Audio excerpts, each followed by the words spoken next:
Let's do the rise of online cruelty. From friend of the show, Hasanabi head Ben Hoerman.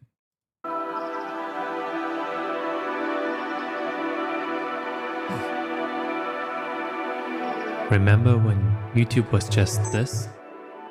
A platform of self-expression. A platform without legacy media flooding your recommendations. No television-level production with the main intention to just generate profit. I mean, to be fair, when YouTube was just that, it was probably just as racist, if not more racist. Okay? I do have to admit that, because I'm not going to go back to 2007 YouTube and be like, well, that was the beacon of progressive prosperity and good politics. Good times, man. So, did Mr. Beast ruin YouTube? While I certainly missed the times when YouTube was just about that, you broadcasting yourself, I think someone like Mr. Beast was simply inevitable. Mr. Beastification is the natural progression of a platform driven by spectacle and profit.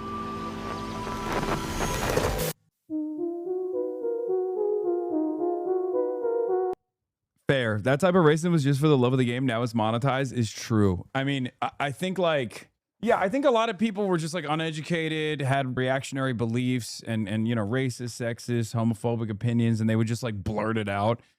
But somewhere along the line, YouTube realized that it's really good for the algorithm if someone is specifically doing that for visibility. Okay? And obviously there was the whole Joe Rogan pipeline, the Joe Rogan Experience pipeline that went all the way to the furthest right corners, race realists and neo-Nazis galore. And then there was at least a little bit of pushback during Woke 1.0, where people like myself started popping up, H-Bomber guy, all these people started popping up. There was a whole bread tube era. Probably not the best reaction or response to this barrage of reactionary opinions. Let's be real, right? And now we're back in this predicament where there are still so many quote unquote apolitical guys who just are not apolitical at all. They're just right-wing, or they lean into right-wing sentiment, or they know that they have plenty of right-wing audience members, so they never dare attack right-wing opinions. And there's no such restraint when it comes to identifying and attacking left-wing opinions. This creates, once again, that exact same disparity that existed in the initial wave of apolitical centrist to far-right pipeline that existed on YouTube. There are a lot of people who don't necessarily have reactionary opinions, but if that's what they're being inundated with, they inevitably start thinking, well, this is the only normal kind of politics. Yeah, I probably would agree with someone like Hasan on virtually everything, but I'm ashamed to admit that because everyone around me is watching content that reinforces the narrative that this guy he's bad. He's a hypocrite. He's an awful person. And that is how you create a new wave of loyal servants of the right. People who have no intellectual curiosity about a world beyond this limited confine, the limited confines of center-right to far-right content. It sucks. But there's always one key part that's missing when I see content romanticizing about the old days of YouTube, or even the internet as a whole. What happens when platforms only driven by spectacle and profit become unstoppable forces? Not just the rise of corporate soulless love colonizing your time, but most importantly, the rise of cruelty. What happens when drama meets real life? In this film, we'll go through the various stages of structural online cruelty, ending with who I think could be considered as one of the main architects responsible for the rising online cruelty and therefore the rise of political. Yeah, there is this reality as well. Right-wing talking points is labeled as just being a normal guy. Leftist talking point is you are talking about politics. Yes, right-wing politics is never seen as political unless it reaches beyond the confines of permissible bigotry, right? Unless someone is straight up saying black people are awful, yada yada yada, that sort of thing. If they stay within a comfortable level of permissible bigotry where they say, you know what? I don't hate black people, obviously, but they are kind of aggressive and they're poor and they're violent. So obviously we need to do like some level of policing. After all, the alternative is no policing whatsoever, right? I mean, that's so silly. Look at the left. Look at the left. Look at the left. The left is crazy. The left is crazy. That is actually right-wing propaganda. And yet, most people don't read that as right-wing propaganda. They read that as apolitical. They're like, oh, this is an apolitical guy who also is saying the things I'm thinking. And there's a lot more room to breathe in the right-wing direction. Sometimes you can even go further beyond that. Sometimes you can make like dangerous memes, edgy memes, born out of statistical inaccuracies, like 1350, right? That's the next layer. But even then, if someone were to point to that and go, 1350, what are you talking about? And you say, 13% of black people, or 13% of the population is black. They're responsible for 50% of the crimes, which is, again, a total misunderstanding of the data in and of itself, but it doesn't matter. People will go, okay, that corresponds to my internal, my social conditioning, what I do know about society from all the stereotyping and all the things that I've learned. So I'm going to give you a lot more leeway. I'm going to give you a lot more grace when you say this sort of stuff. And at worst, if you're caught or called out, you can just say you're simply joking. Why do you have to be so sensitive? I'm just joking, right? That is the reason why there is just so much bandwidth on the right. You can go further and further and further to the right. And most people will still perceive you as apolitical. Whereas if you are on the left in any capacity where you're like, why are we being so weird about trans people? We go, whoa, you fucking political monster. Don't you know they're weird pedophile groomers? And no, I'm not talking about the president or Jeffrey Epstein affiliates. I'm talking about random queer people. The fuck? That's politics.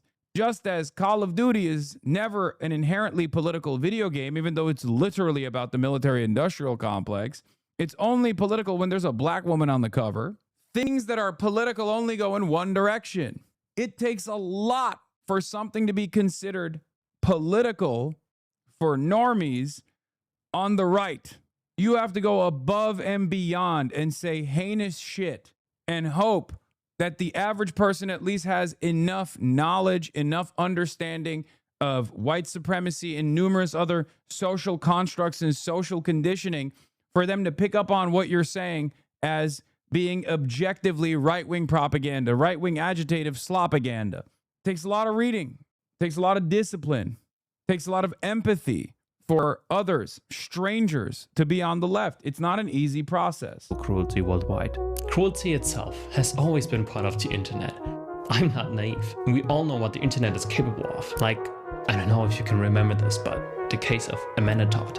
I'm old, I know. Predatory content creators, swatting, lolcows, doxing cases, and so on. What I want to highlight is the scale and industrialization of online cruelty. How it developed from isolated, unmonetizable, largely publicly despised cases to normalized industrialization of monetizable cruelty. And honestly, this whole video was inspired by this clip from XQC. You guys are naming people that are like sex offenders and out there racist and fucking people that promote harm and shit. Yo! That's not canceled! That's the law! That's the fucking law! Yeah, it's kind of wild that that same guy who has this 10-10 clip, perfect, no notes, then became a fucking monster himself. When you do a crime, you go to jail! You're not canceled! You're a criminal! Which, you know, is ironic. Yeah. When talking about drama channels, I don't mean like daily commentary channels like Charlie or Pyrocynical. I'm primarily talking about drama channels, who either disguise their bullying as criticism or channels solely dedicated to character assassinations and harassment campaigns. Wow. Wow, it kind of feels like I'm seeing a lot of my ops in here. Seeing a lot of my ops in here. Interesting. Pegaslop, my biggest fan. More Pegaslop. They disguise their bullying as criticism on channels solely dedicated to character assassinations and harassment campaigns.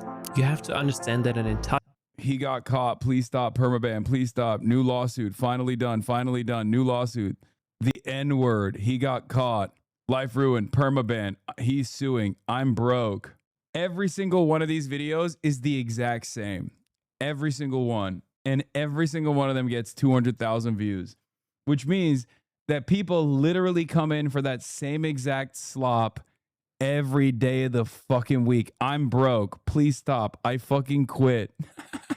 entire industry exists solely focused on destroying someone's life. An industry that was especially thriving during the Gamergate era. And surprise, surprise, it of course disproportionately targeted women online, with the most famous target of countless harassment campaigns being Pokemon. So when you say your issues, like that's like a heavy word. Like what do you mean by issues? For starters, do you know how I can prevent myself from crying during this? Let me start with this. What's wrong with crying? I've just been crying a lot. When we look at maybe the most prominent cases of drama channels like Keemstar or Leafy, we see the real-life consequences this can cause. For ruining a man's life for being wrongly accused of being a pedophile, to laughing at people with mental health problems until it's too late. Look, I do dark humor and I don't kill people like you do sometimes. Targeted women oftentimes have a specialized form of harassment they have to deal with. Sexualization. Yep. This level of cruelty can literally drive someone to ending their life. This cancerous spread of targeted hatred is unfortunately the logical consequence. And that lolcowing and mass harassment of women. Mass harassment of women has always been like a primary motivator on the internet. It was far more normalized even back in the day, especially during Gamergate, where it reached its like, not peak necessarily because it's far worse now, but lolcowing is a very specific type, like A-logging, lolcowing. This type of shit only existed in like far right internet forums where people could anonymously cyberstalk, dox, and actively try to ruin the lives of people that they were, you know, targeting.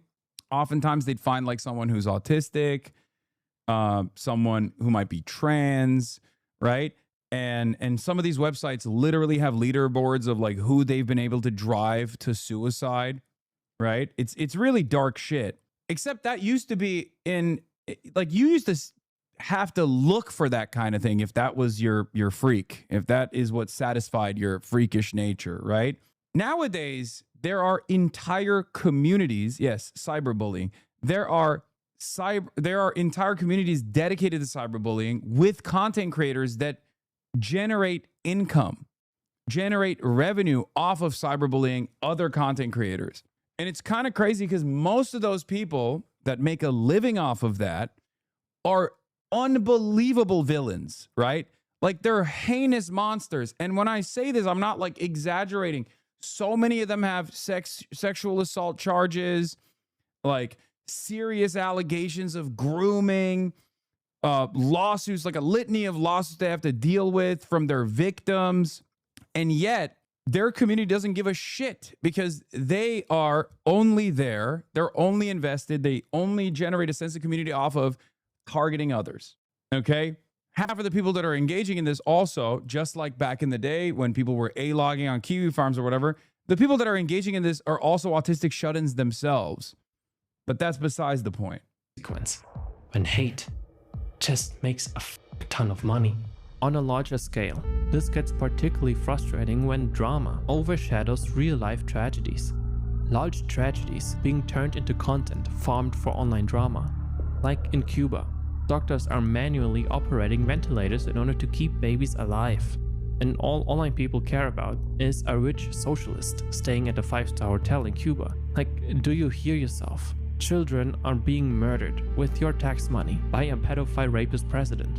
You privileged, canceling woke moralists. I don't care who delivers help, they need help. Where is Mr. Beast?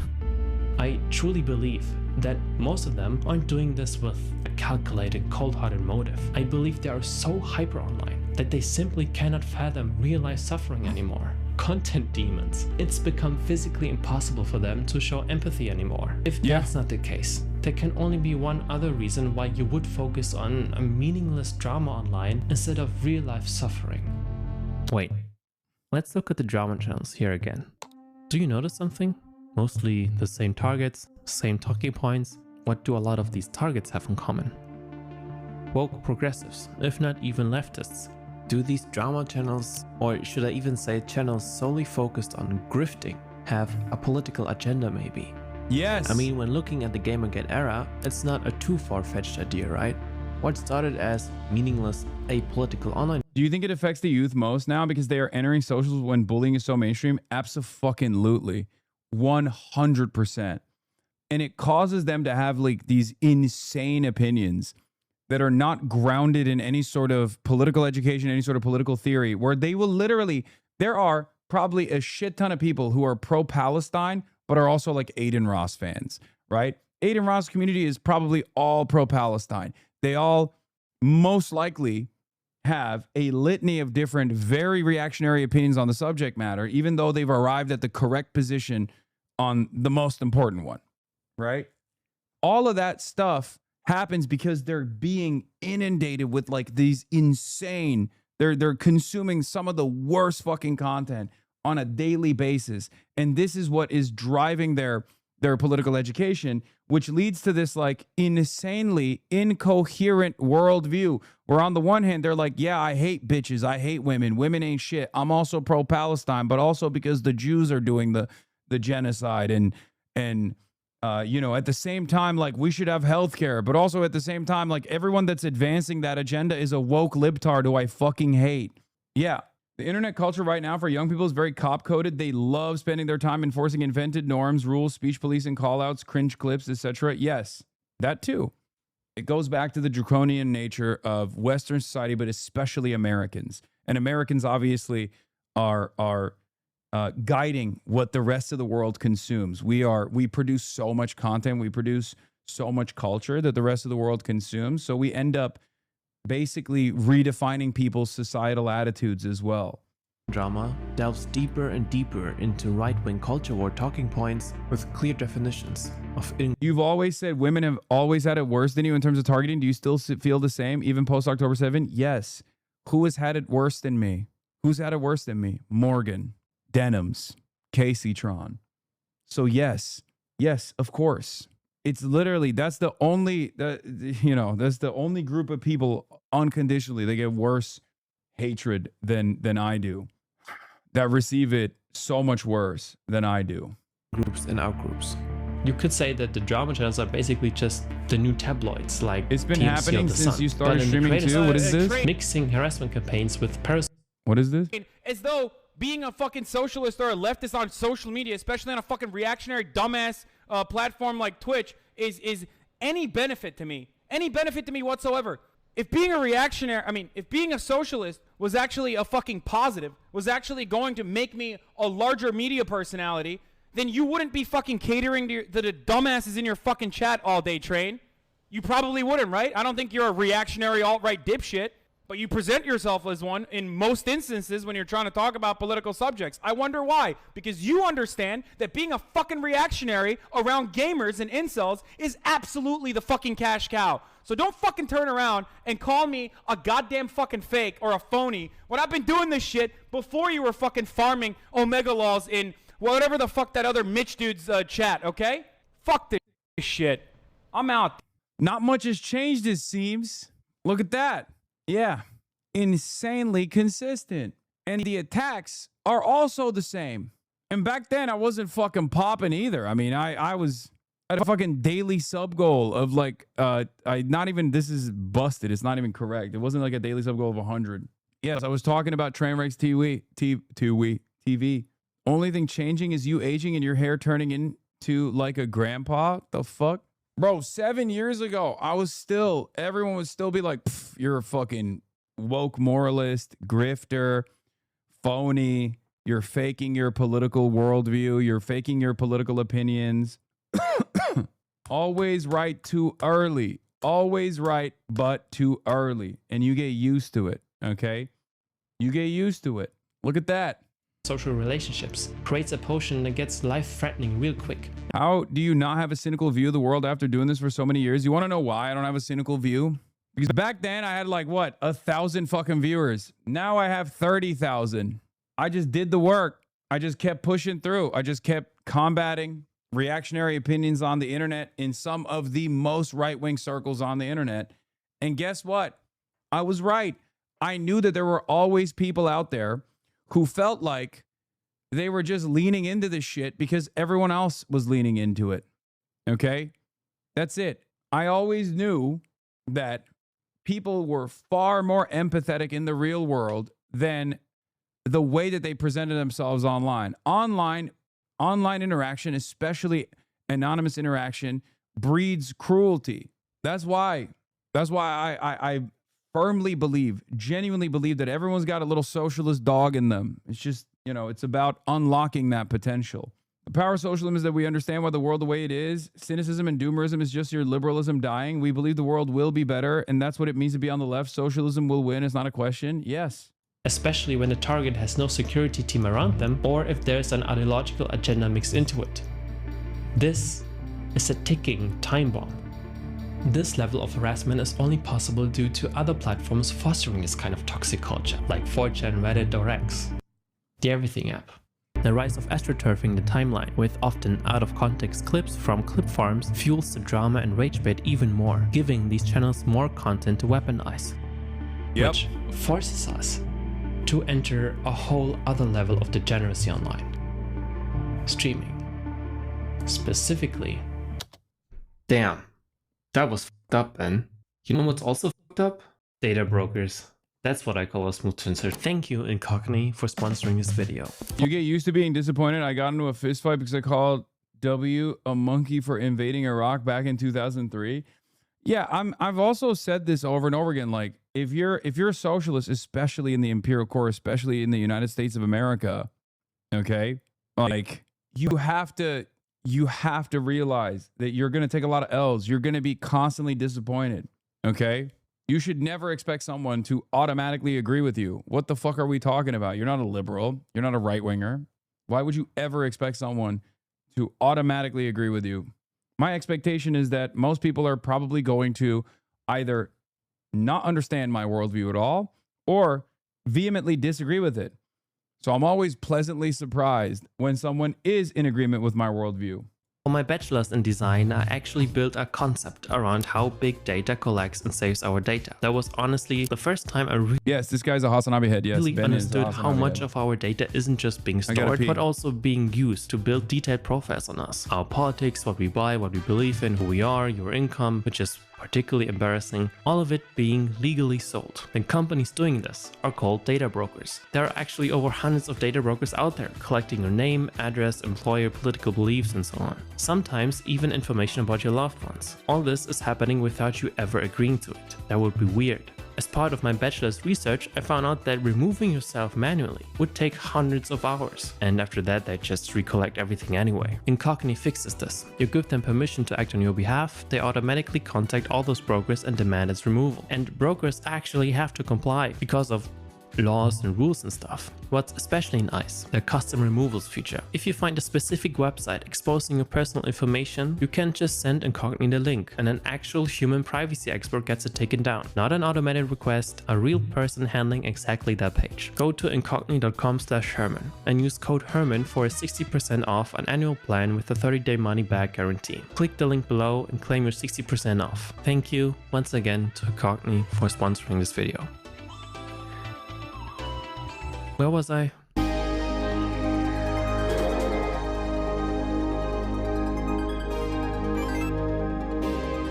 Hey, remember the height of prank content on YouTube?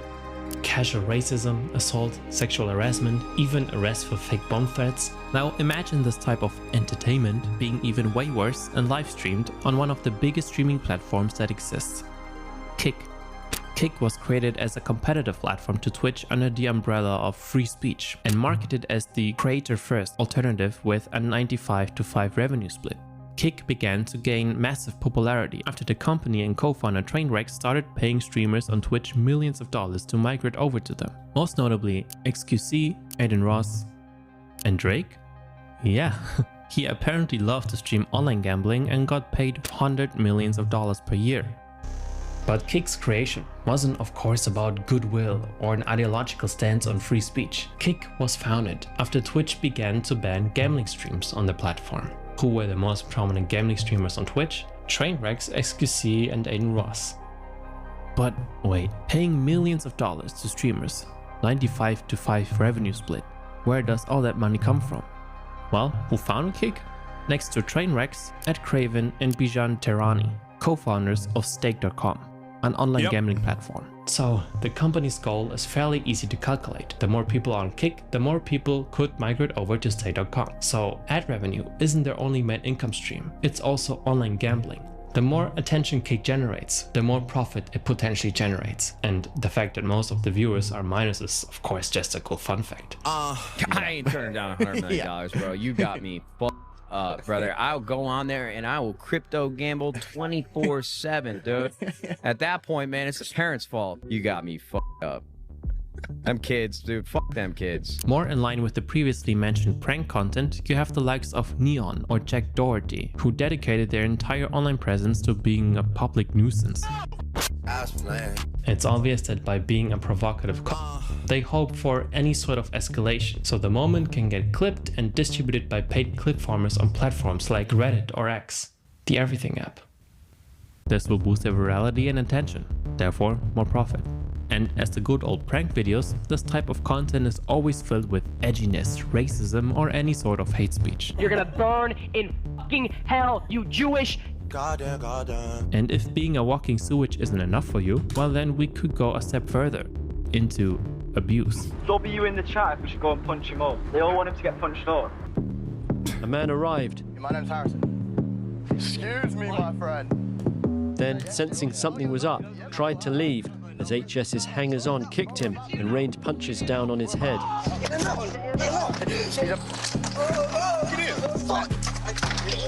They accused him of being a predator. I had no way of knowing if this could be true. Vitali, a dinosaur in a content creation space and known for his old prank and harassment content on YouTube, is nowadays known for his predator hunting content, trying to catch and secretly film alleged predators.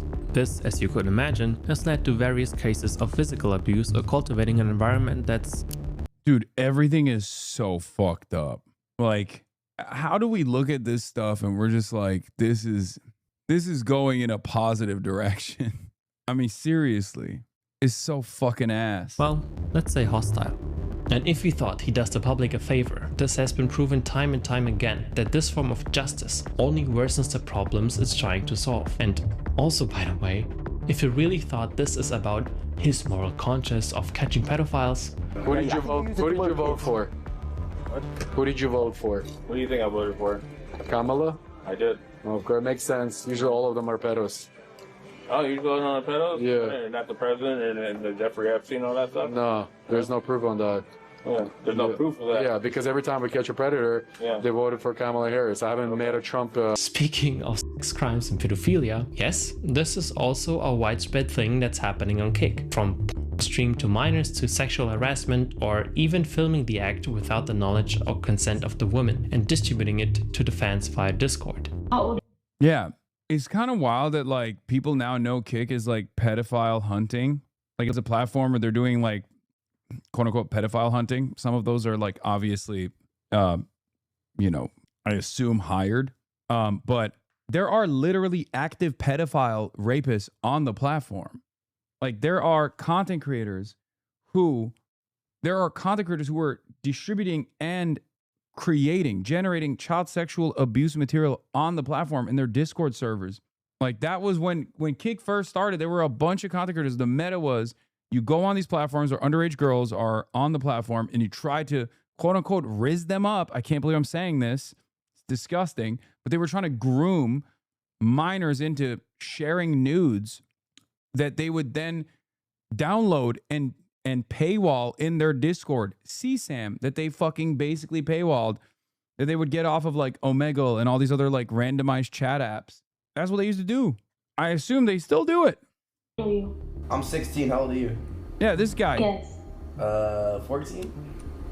15? Damn, that's perfect. You can stand up.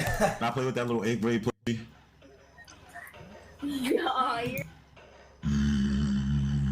Wait, listen. How old are you? I'm 19. Oh. Yeah, these guys these are the guys. These are the guys that literally do it. I'm 16. You said 18? Yeah. You could still write this off as edgy pedo jokes. I don't know who the fuck would do that, but you could. It goes beyond making jokes. Yeah, another right but too early moment for me was when I warned Train about unregulated platforms devolving into Nazi pedophile cesspools. When Kick first started, I told Train very publicly, I was like, look, man, more competition in the streaming space is good for all streamers. Okay? That means that like Twitch has to be a more competitive platform, offer better contracts to his content creators, you know, not drop the ball as much. Okay?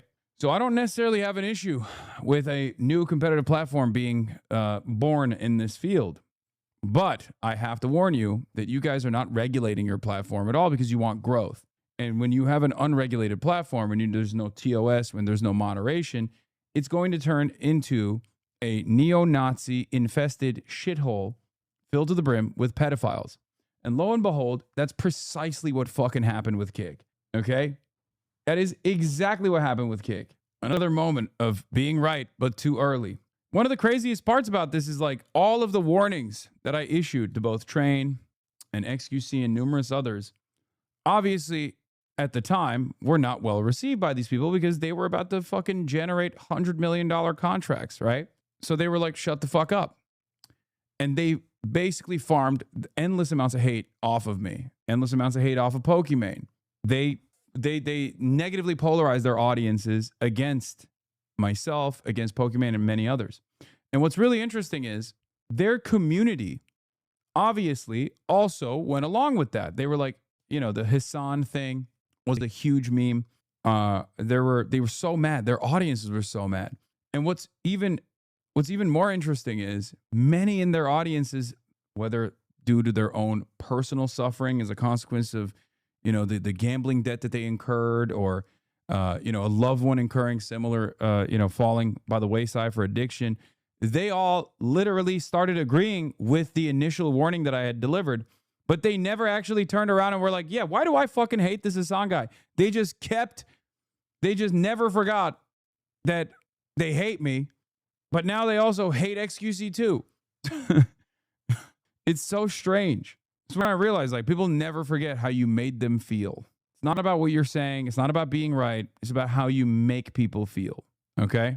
So even if those guys now agree with me that, you know, the old XQC, the old juicer, bring back the old juicer, the old XQC is so much more fun.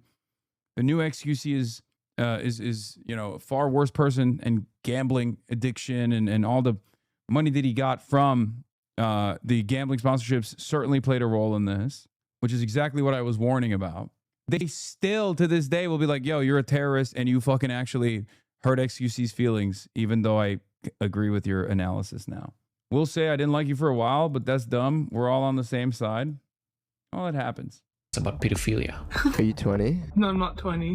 Are you 18? A little younger. Okay, I'll accept 17. You're 17? Yeah. What about you show me your titties? It's a better idea. I'll show you a picture. See my screen?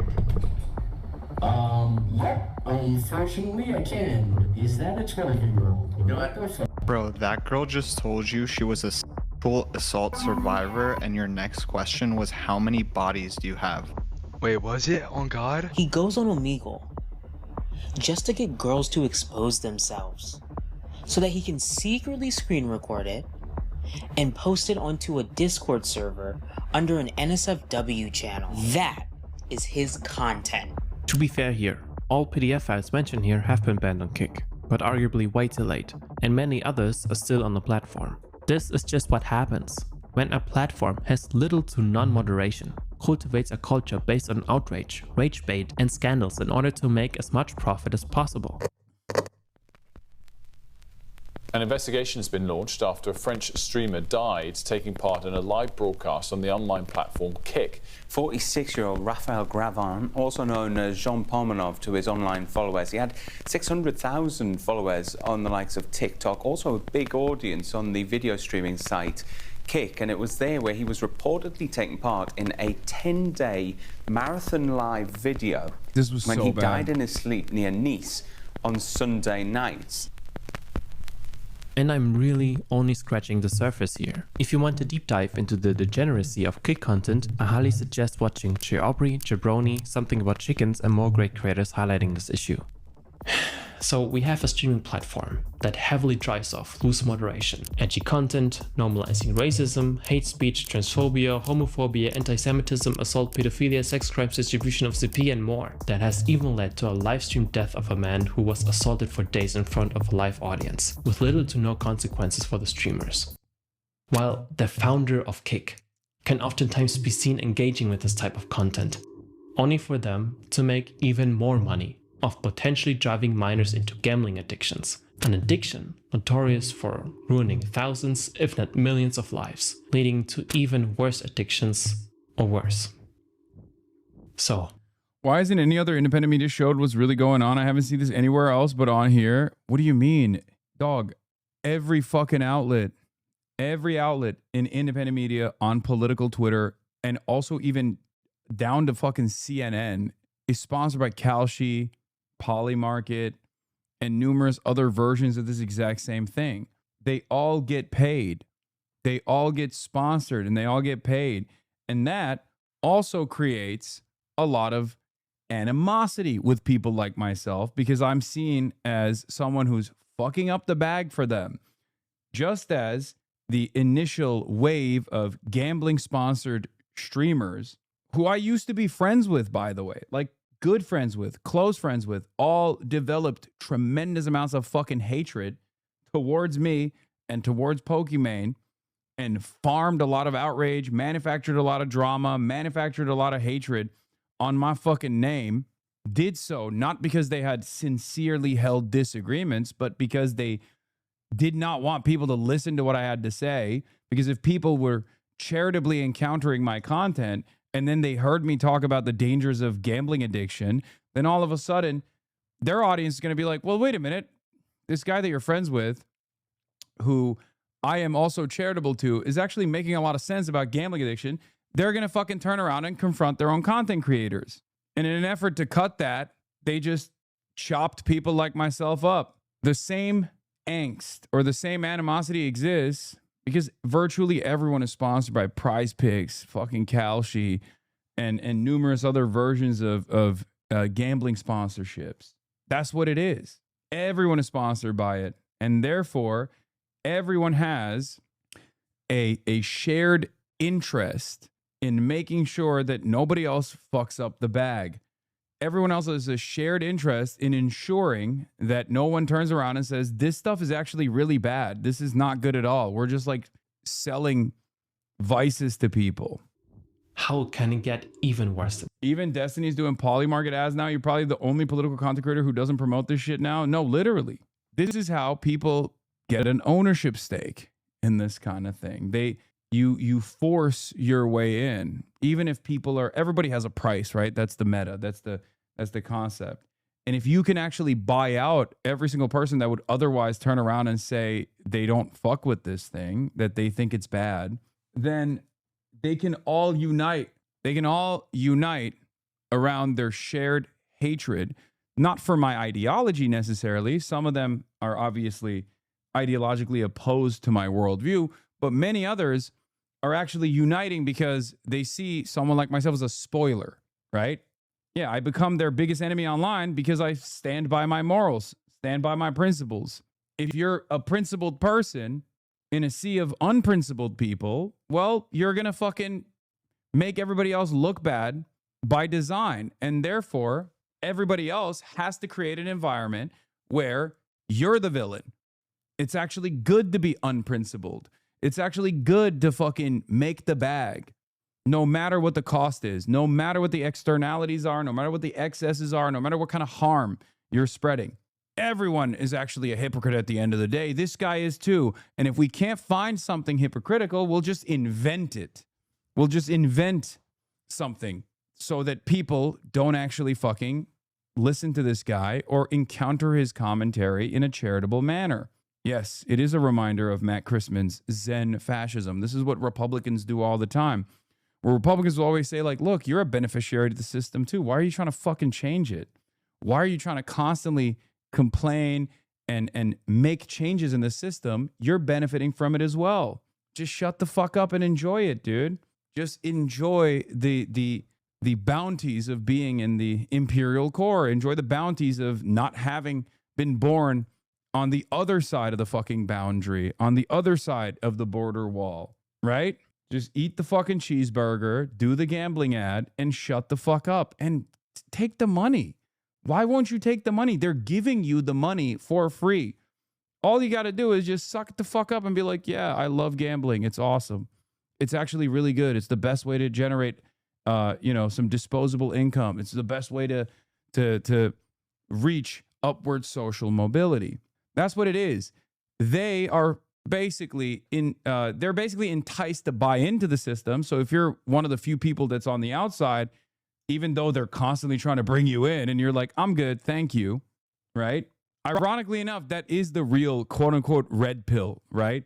The real red pill is to not buy into any of this shit and to be like, I think this is fucked up. I'm going to try. It's virtually impossible for me to live a completely moral life. No human being is perfectly moral. No human being is a saint. Everyone is imperfect, but if you just, as long as you try to live by these standards, as long as you try to live by these values you've set for yourself, you should be doing quite all right.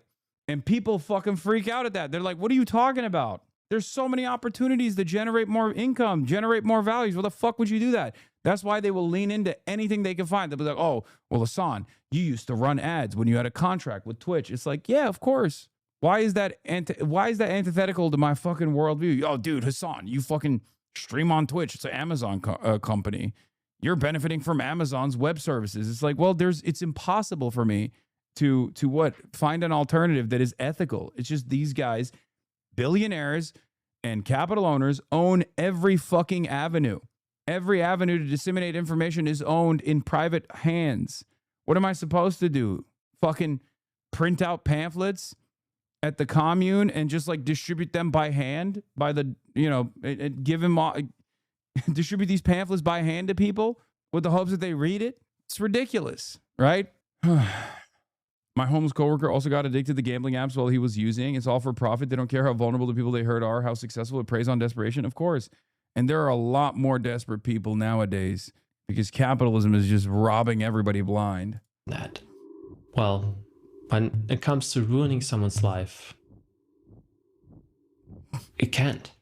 I mean, we are talking about abuse, distribution of revenge, and CP here, even a death.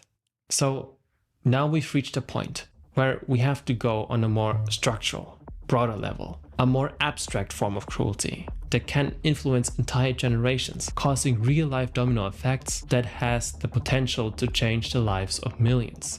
There is an ideological pipeline that could start with drama channels or kick type of content that could lead to more extremist ideologies. While there are various creators potentially responsible for the radicalization of mostly young men, I want to highlight one of Kick's biggest streamers here. The guy who, by the way, advocated for a lot of those previously named streamers to be unbanned. Yeah. Aiden Ross. Another judge me by my enemies. Holy shit. This is literally just a wall to wall. This is just wall to wall. All of my biggest ops, dude. Just to be clear, I am 100% not saying that Aiden is somehow worse than the Kick streamers I've mentioned. And in fact, he's far from that. The reason why I want to mention him now is because of his responsibility of spewing and normalizing an ideology that could potentially end up affecting generations, leading to a more radicalized path. Andrew! I love you. I mean, like, I love you. I mean, I love you, man. Like, you don't, I know you have a good heart. I love him, bro. I love him with all my heart. I missed you. You got bigger and you got stronger. And also sexier. a massive... I could just tell you have a good heart. You have good intentions. How could you not smile, XQ? He's great. Andrew, please don't go. So all you guys that get to pick your pronouns, my pronouns is kill/them, okay?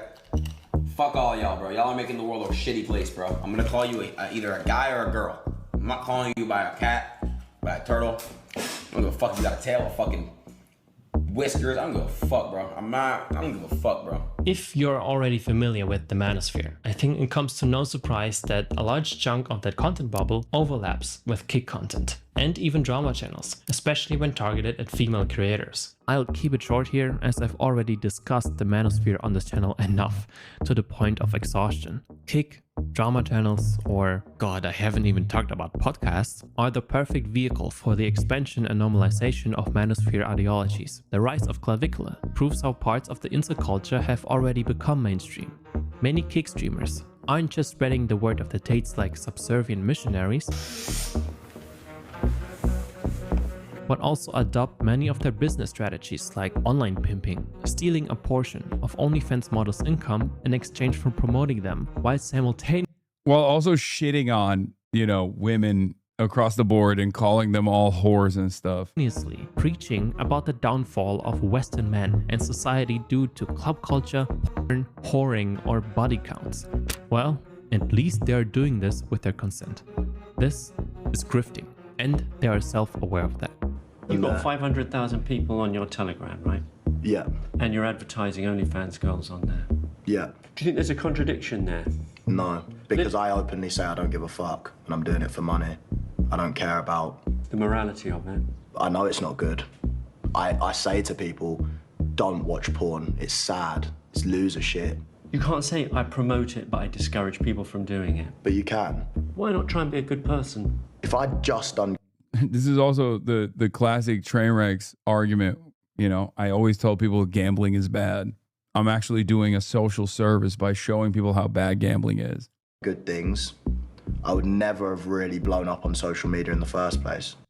There's one problem, however. Little kids, huh? You always have to adapt your content, otherwise it gets boring real fast. That's the downside of content that relies on shock value, outrage, and rage bait. You always gotta be even more outrageous, more extreme, pushing the boundaries more and more. This is not a sustainable model. In order to not get banned into the shadow realms of irrelevance, you are pushed to do this kind of stuff. You know, I'm kind of thinking we should bring the Nazi salute back. Because the people we've been arguing with for the last 4 years have no interest in objective truth. It's so crazy that he's black. Like, it's just, none of it makes sense. I mean, him and like Myron, they're both black and they're white supremacists. Isn't that wild? He is? Wait, what? You guys didn't know that? Dog, he's from Gary, Indiana. His dad is not only black, but his dad is a famous black chess player. Yes, bro. He's from fucking Gary, Indiana, dude. What do you mean? Yeah, and then he moved to Luton. Hail SpaceX! So I become a Nazi, yeah, bitch, I'm the villain. That is genuinely one of the craziest aspects of fucking Groyper culture, is that it's literally far more diverse. It is more diverse than a DSA meeting, bro. I'll say it. Fuck it. I'll say it, dude. Groypers are like, there's only one guy in this fucking entire bus, bro. There's one guy that's white in this bus. It's clavicular. And he's male to male trans. This is technically one of the most diverse groups of guys. Okay? It's insane. Nah, man, you're wrong. His father's black. Wait, what? I'm wrong about what?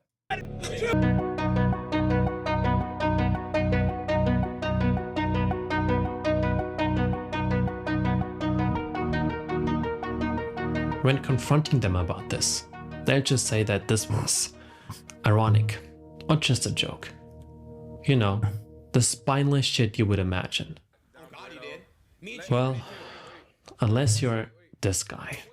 We'll collab this week. Me and Sneak are going to collab this week. We're going to play Fort with Bradley Martin and maybe Aiden Ross, maybe Cheezer. So we're going to be doing our collab. We'll squash it on Tilted Towers. Here's my advice. Here's a little piece of advice. Be a fucking man, okay? That's the biggest difference. And Tate is so right. It is girls versus boys. The world is being divided now.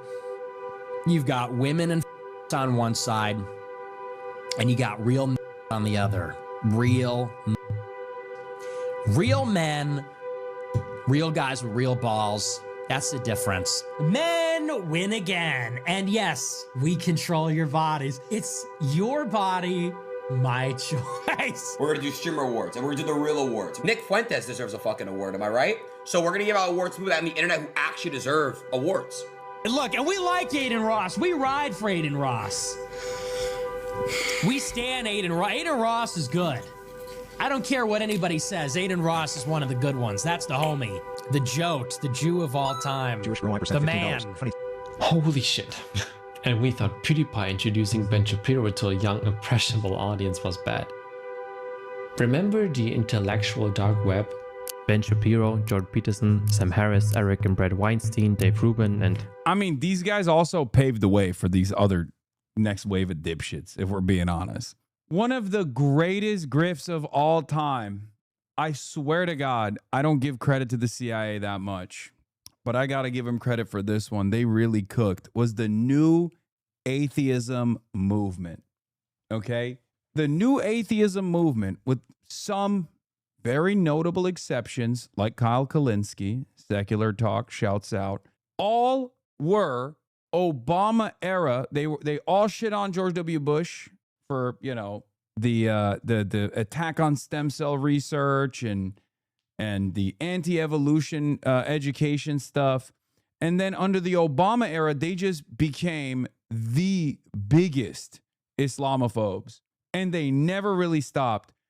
An entire generation of people who are like, oh, I just hate all religion, except I also think it's okay to just go and murder fucking random Muslim people in their countries.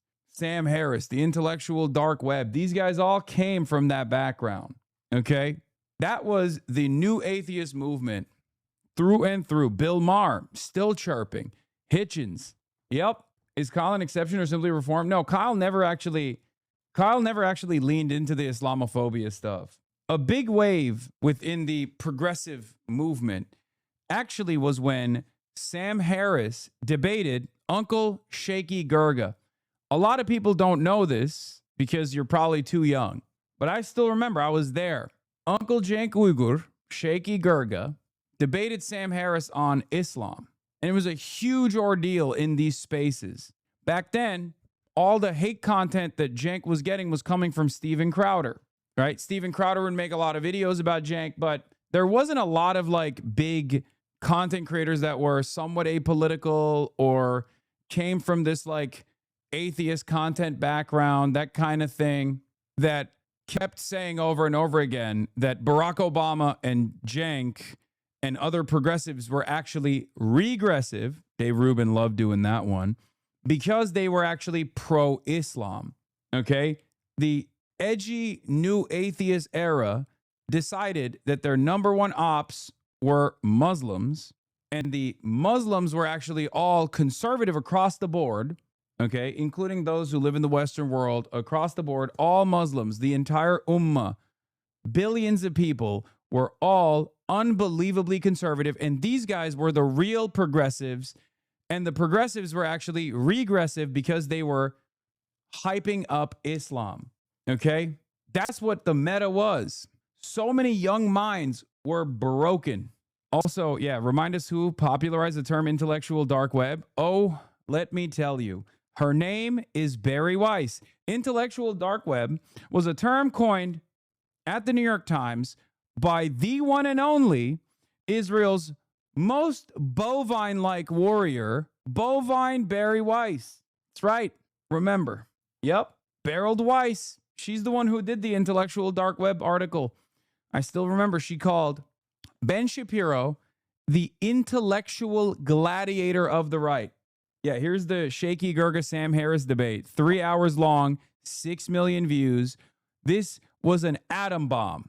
Okay? I was at the Young Turks when this happened. This was a motherfucking atom bomb, dude. Lamau, Cenk doesn't understand how probability theory works. This was the video that killed TYT for me. I'm more intrigued by Sam's patience than his intelligence. When I pictured Cenk licking strawberry popsicle, it made the conversation more sense. Sam, we got to think deeper. Cenk, error 404. So happy with how this video was received. These comments give me hope for humanity. Lol, the number of times Sam Harris spends 5 to 10 minutes trying to explain a complex point of argument Cenk utterly fails to understand. Sam Harris's complex point of argument was Islam is a backwards religion across the board, and it's not mere ideology and that the interpretation is up to the individual, but instead, everyone that is a follower of Islam is a backwards monster that deserves to be not punished necessarily, but at least like thwarted, put down, dominated by Western civilization. Now, we know now why Sam Harris used to say that, right? I think nowadays, Sam Harris is maybe not so much of an overt atheist, especially because there's one religious ethno-state that he actually champions quite aggressively. Do you guys know which country I'm talking about that Sam Harris, seemingly the godfather, one of the most important figures in new atheism, which country could Sam Harris be writing for? Oh, that's right, it's Israel. No, it's not Zimbabwe, it's Israel. Yeah, absolutely crushing it, Mr. Intellectual Dark Web, destroying bad ideas. Why I won't debate critics of Israel. A note to the making sense community. These guys were not presenting an intellectually honest argument. They were just making you terrified of Muslims, leaning in to the social conditioning and the stereotyping that already existed in every facet of media, because someone had to justify going and waging war and spending $7 trillion murdering Muslims in Muslim countries, right? And that's all they did. They tried to pick apart the wokes. They tried to get the atheist liberals on board. And they did. They did get those atheist liberals on board. Many of them fell by the wayside. Now, the reason why I'm bringing this up right now is because that meta still exists. Israel is very openly using this meta, as a matter of fact, and many people are either willingly or without realizing falling for it once again. Okay? So there's that. Another target is trans people. For like the last decade or so, it was always trans people. Oh, trans people playing sports, trans people eating ice cream, trans people doing this, trans people pissing in this bathroom. They should not piss in any bathroom. They shouldn't pee at all. It's always just like farming extra cruelty, targeting marginalized communities, vulnerable communities that don't have the same defense system, that don't have the same support system. Right wingers now have their own version of this, but for killing all Muslims. What is this? Frerin would kill your pedo prophet who married a 6-year-old? What the fuck? Jesus Christ. I'm not fucking kidding. Joe Rogan, right-wing intellectuals, flooding the podcast commentary scene, destroying snowflake liberals with facts and logic. While this multi-billion-dollar backed content bubble, mainly financed by the Koch family by the way, successfully pushed the Overton window back to the right. In 2026, that type of content became quite outdated. Looking at the data here, most of the channels have lost a large chunk of their audience. To understand this, you have to know that the new right in the US is basically divided in two camps here. The classic neoconservatives pro-Israel camp with Ben Shapiro, Ted Cruz, Jordan Peterson, and the America First 4chan, alt-right, mostly anti-Israel camp who largely felt betrayed by Trump. Important note here, anti-Israel is in this specific case, and yes dear German viewer, only in this specific case, actually anti-Semitic, because we're talking about these guys here. Tucker Carlson, they're not Alex Jones, Candace Owens. These guys are anti-Semites who happen to present themselves as anti-Israel, you know. And most importantly, Nick Important Fuentes, distinction. the MAGA party, is being ripped apart, especially after the Gaza genocide and the illegal war against Iran. And no, this isn't a good thing. This will determine the future of the MAGA cult, and therefore not only the future of the US, but of the entire planet. And it actually looks like the even more radical, in parts openly neo-Nazis, are the future of the Republican Party. This morning, new fallout after the leak of racist text messages linked to members of young Republican groups across the country. The website Politico says it obtained 7 months' worth of messages from a group chat in which racist and anti-Semitic slurs were used more than 250 times. It's 2026 and Trump is saying MAGA means war with Iran, no Epstein files, MAGA is dead. We are America first. This means nothing. Fuck this movement. If MAGA means Lindsey Graham, Laura Loomer, Barry Weiss, and Netanyahu, and not Megyn Kelly, Candace Owens, Alex Jones, and Tucker, then MAGA is garbage. It is a dead brand. No young person wants to be a part of this. Nobody is enthusiastic about it, and it is a joke.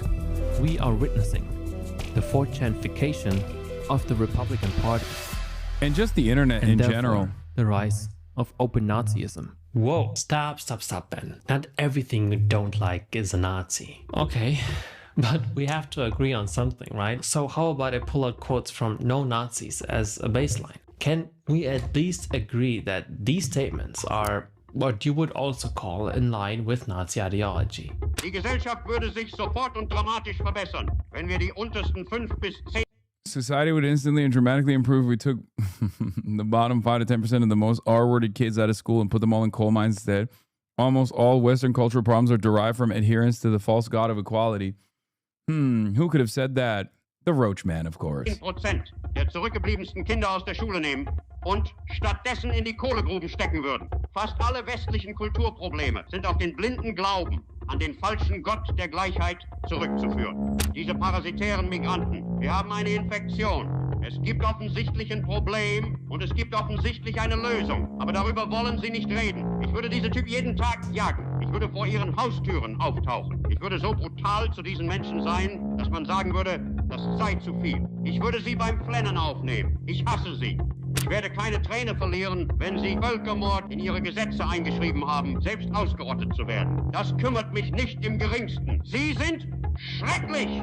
Das steht außer Frage. Sie sind nicht eure Verbündeten. Sie sind nicht wie wir. Sie kommen aus einer minderwertigen Kultur. These are all Asmongold Und quotes. sie steht in direktem Widerspruch zu allem, wofür westliche Werte stehen. Und sie ist in jeder Hinsicht minderwertig. So einfach ist es. Okay, these are the baselines. With these baselines in mind, let's continue and look at the content of some creators who are representatives of the 4chan America First Gamergate type. Let's start with the most obvious example here. Yeah, the should worry about what's happening in the cotton fields, right? Go sing your slave song. Would you say all things considered that the Holocaust is wrong? If it were real, yes. Yeah. Oh my and God. it is, and it is, and it absolutely you're is. so fucking spineless. How the fuck can you sit in front of 45,000 people and say that the most well-documented thing that has ever happened in history might not have happened? How the fuck do you know that Jesus resurrected from the dead, but you don't know if the Holocaust happened? Please answer that question. The Shroud of Turin is a more reliable standard for evidence than the 250 Than the thing that sources didn't that would happen? justify that the Do you know what's happening in Europe and the United States? The white population is being genocided. We don't want to hear any more about your ancestors in the Holocaust. We don't want to hear about it. We don't care. We're in the middle of a Holocaust. Yeah, okay. I mean, he is an open neo-Nazi. There is no room for discussion here. If you like Fuentes and what he promotes, then at least have the fucking guts and openly say that you're also a neo-Nazi or at least an open fascist. That is why I don't think that Fuentes is currently... Yeah, the Dean clip is a great example of that quote about fascists fully knowing how ridiculous what they're saying is. Yes, and the moment that you entertain a conversation with them is a moment where you've lost already because they're reveling in the fact that they're just like dancing around. Like there are certain concepts that are especially if someone is like very skilled as a communicator, very skilled as an orator, and Nick Fuentes certainly is. I hate to admit that, but it's true. They're just going to have fun with you. They're just going to dance around the issue. They're just going to be like, I'm memeing, whatever, because they don't have a sense of shame around their worldview. And you can't shame a shameless person, right? Sex Destiny is another great example of this. Destiny also has no shame whatsoever and is a mercenary and will assume any position that he wants in order to make it seem like he's actually dominating his opponent in the marketplace of ideas. And that is virtually an impossible person to debate because they don't stand for anything. They don't have any like real perspectives. Now, Nick does. Nick has an ideology and Destiny has somewhat of an ideology, certainly, right? But as long as these guys are skilled enough to dance around it, it's not going to be a good faith conversation. So no matter how much charity you show them, it doesn't matter. They're just, the fact that you're even encountering them, the fact that you're even talking to them is enough for them to call it a victory, call it a W. The most dangerous creator out there, as he's not hiding his real intentions here. If you are in the Fuentes bubble, you automatically out yourself as an open sympathizer of Nazi ideology. This could potentially be too upfront. or actually too openly extreme for a lot of people, especially when they aren't too deep into the online far-right pipeline yet. Fuentes is the end of the pipeline. The most dangerous creator, who currently outpaces all of them in reach and influence, is also someone who has been the most watched Twitch streamer worldwide multiple times and even outranked Kendrick Lamar and IShowSpeed in 2025 in most such terms on YouTube. Asmongold. I think I'm gonna resolve to become a club guy in Miami. Maybe these Jews and women and blacks aren't so bad. But then they proved me right. My former life of hatred and anti-Semitism is completely vindicated. I am doubling down. More anti-Semitism, more Hitler, more racism, more sexism. Oh my God. In the club? Well then, now we're going even harder than ever. Oh, I love it. Wait for me? Yeah. I'm kidding. Oh my God. Dude, so based. Oh, so based, dude. I mean, this is the fakest laugh of all time. He just has to sit there and fucking act like this dude is incredibly cool because he has a lot of clout. Yeah, Twitch banned me for reading Manifesto of a Shooter as part of my job because it was, once again, another breaking news incident that right-wingers were disseminating misinformation on, you know, biased through a biased lens. And Twitch banned me for that. It's awesome. This, on the other hand, the ADL doesn't care about this. The ADL works alongside Asmongold to try to actively ban me. One must think of why the Apartheid Defense League, the Anti-Defamation League, spends a great deal of time and effort and money actively coming after me, a person who has spent his entire professional media career combating the far right, combating anti-Semitism, and of course, understandably, combating Zionism as well. Just interesting. Wow. Please link this. That was fucking funny. They are doing it so they can continue to fund these parasite migrants into our country. And by the It's so funny that like there are genuinely a shit ton of people out there who are busy working. They deliver for Amazon, they do Uber, they do Postmates, whatever. And in their off time, they're watching like YouTube drama farmers and these apolitical content creators that are not like directly affiliated with Asmongold or anybody else or directly affiliated with an ideology. They're watching TikToks. And when they watch those TikToks, those guys are developing this idea that someone like myself is constantly breaking the rules on Twitch and never getting punished for it. Whereas someone like Asmongold is simply a regular dude saying the truth. Sometimes maybe saying it in a boisterous manner, sometimes going a little too far, but ultimately he's just a regular dude, right? I mean, he wears a white t-shirt, so I can't possibly fathom that this is a multi-millionaire with numerous businesses that he owns, right? Just a normal guy with normal guy takes. Why? Because nobody sees this shit. Because those apolitical content creators, the drama tubers, have not realized that they could generate probably the same amount of clicks if they made these sorts of videos on Asmongold. And it's far too easy for them to lean into the existing misinformation slop factory that exists within the Sex Destiny community that gets base boosted by Asmongold and numerous others. This is how you feed the algorithm. What it takes to feed the algorithm is basically a couple viral hits. A couple viral hits shitting on a guy, okay?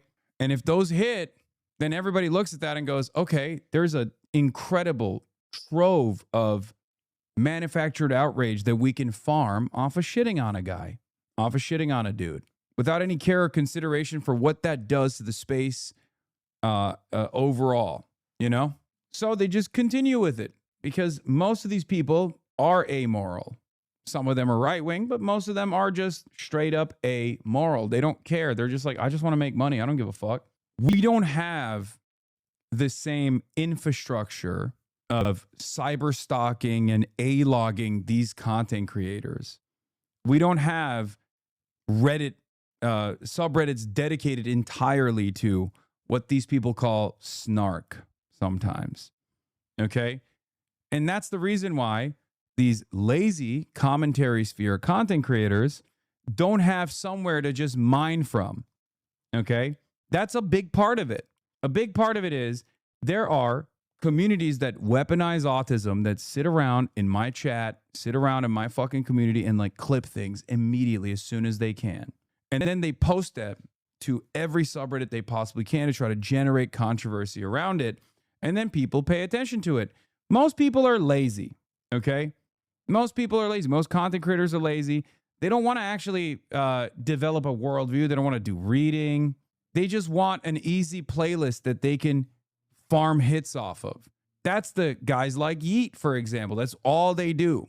That's what LSF used to do for the longest time. I don't even know if they still are around. I don't know. I haven't, heard of LSF in a minute, right? And their audiences will come in here, just like right now, and go, so like you, no you. I don't do that. I don't have an audience that is dedicated to A-logging Asmongold or Sex Pestiny or all these other people and constantly snark them so that I can spend a great deal of time talking about that, because I've been live for 6 hours and 30 minutes. If you were a subscriber, you could actually rewind and go back and check. But for the first 6 hours or for the first 5 hours, I covered actual news. That's what I covered, right? And now I'm actually watching a video that is delivering a broader point about the rise of online cruelty. Maybe you don't like that you're kind of feeling called out here.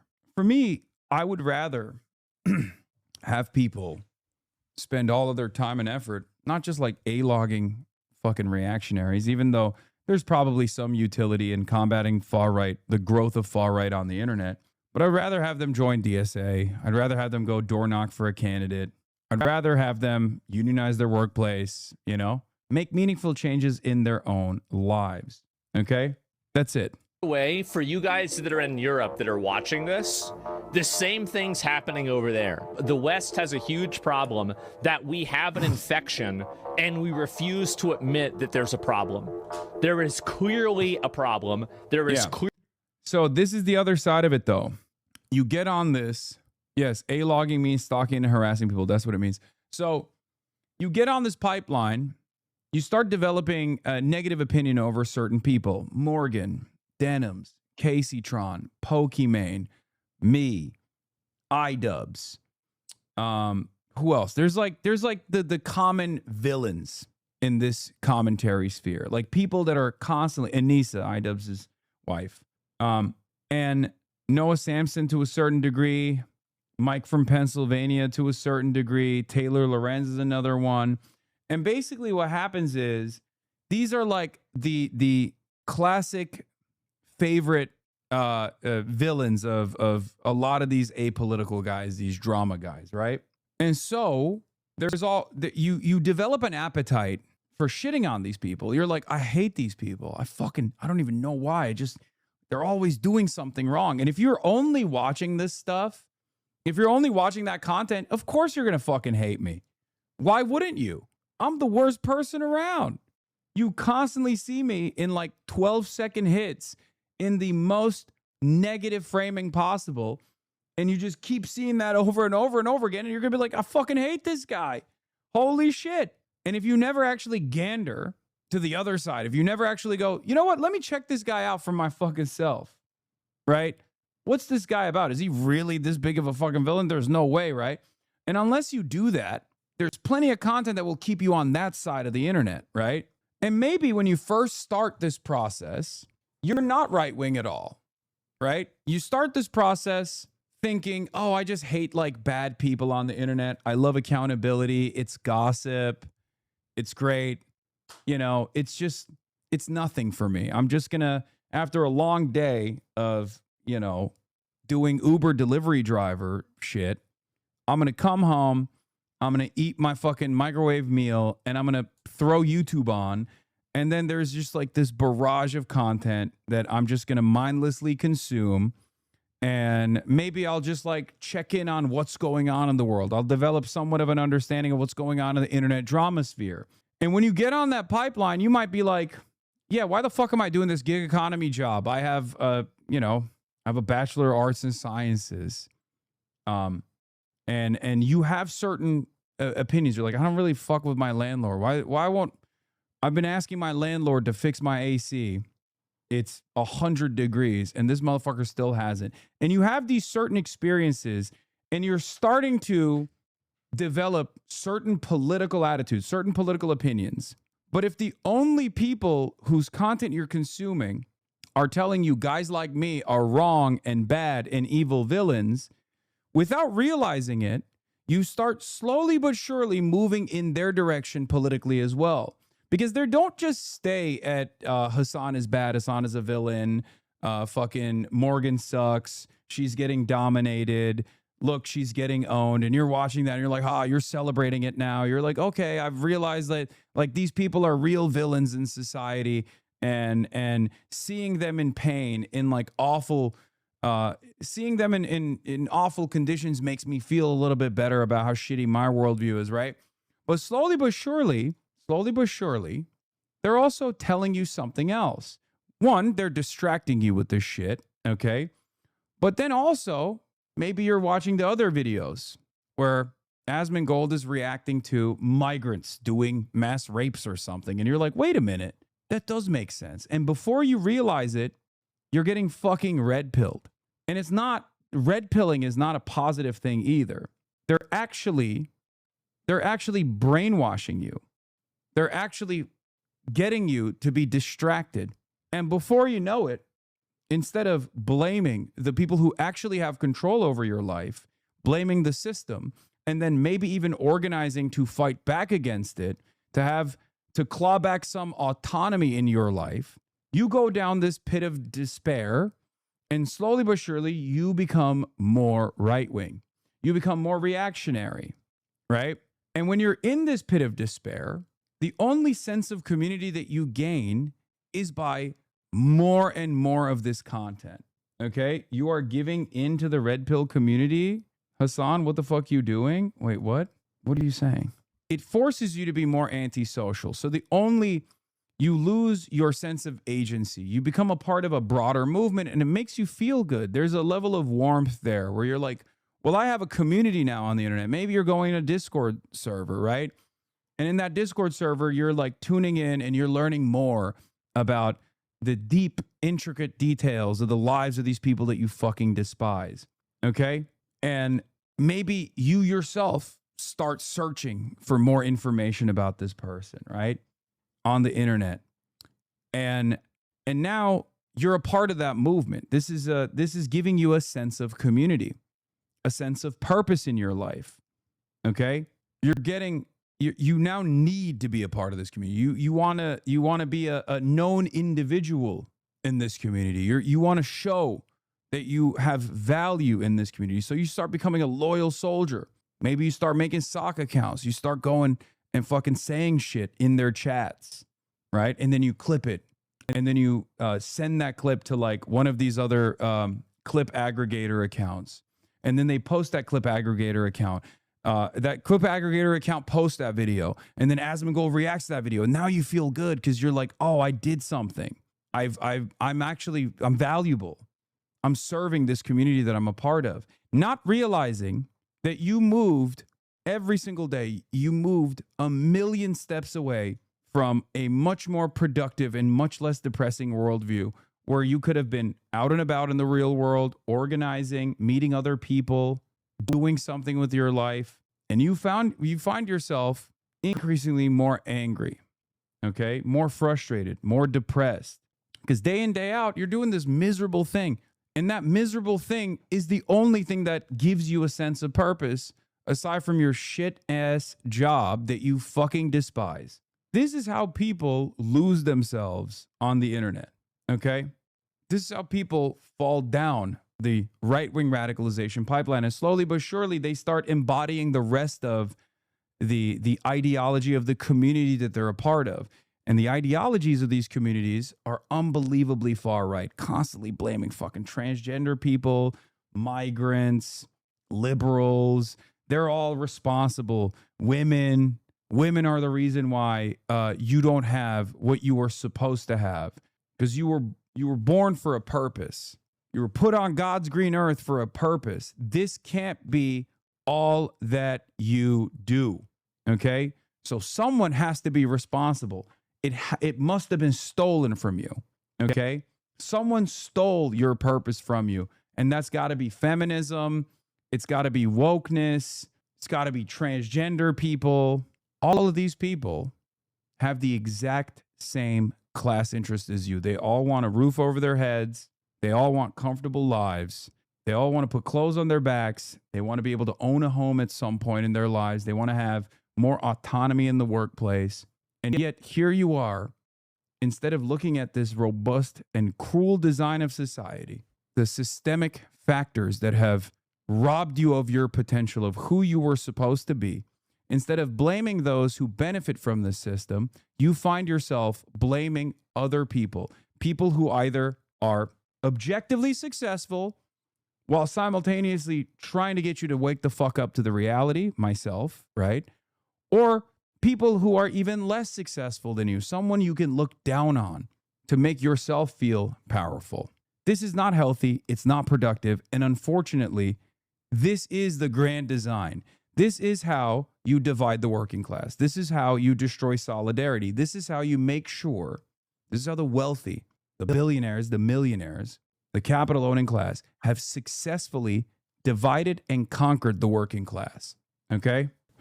That's it. And before you know it, you have nothing else going on. So the only thing you have is this fucking poison that makes you feel a sense of community, a sense of wholeness, a sense of purpose.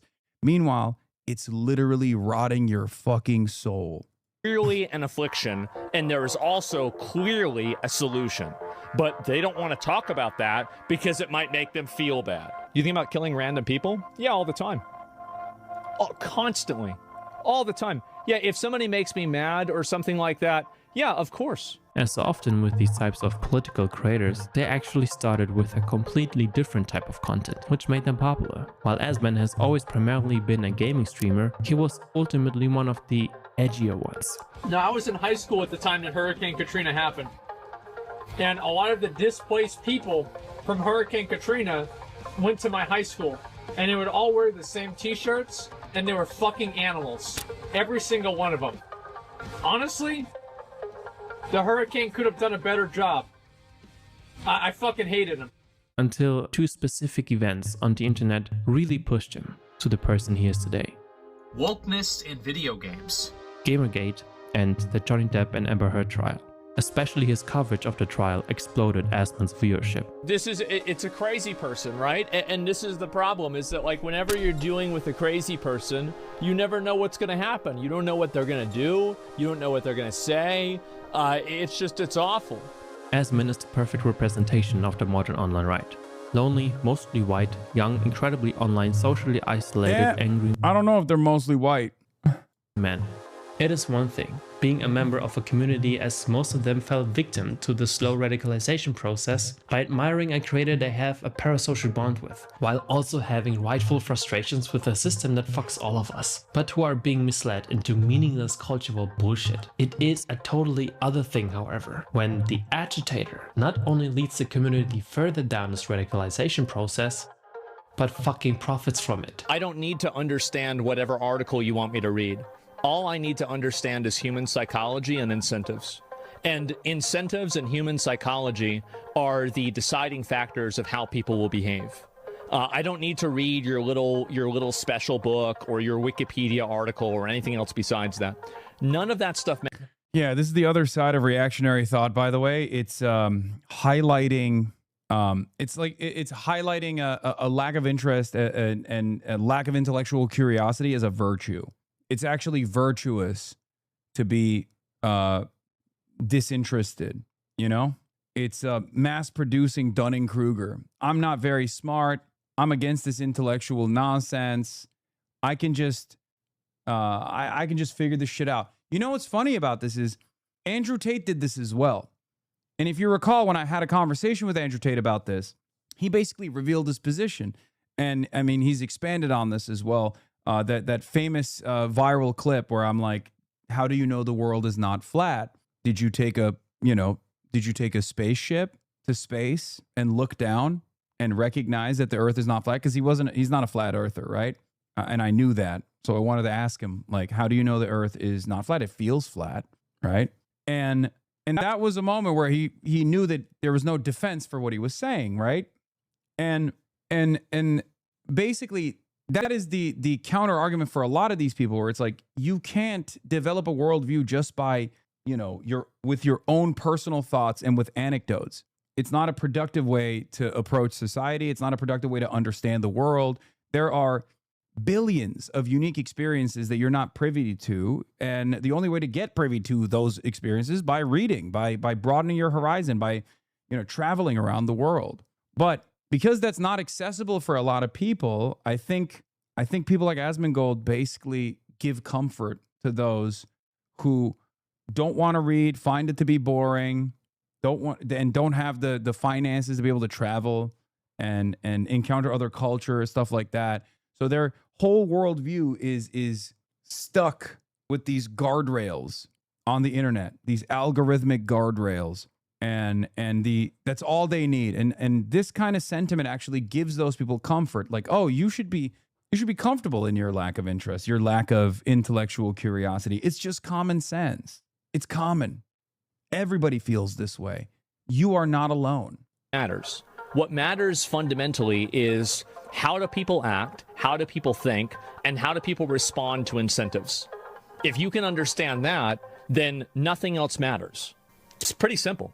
You're either a self-aware closeted far-right extremist yourself, or in most cases probably, especially in Asmon's case, just the dumbest, most unaware immature. I mean, that is like a perfect distillation of exactly what I was talking about. 7 hours ago, clipped on live stream fails. Hasan political commentary about white people in Japan.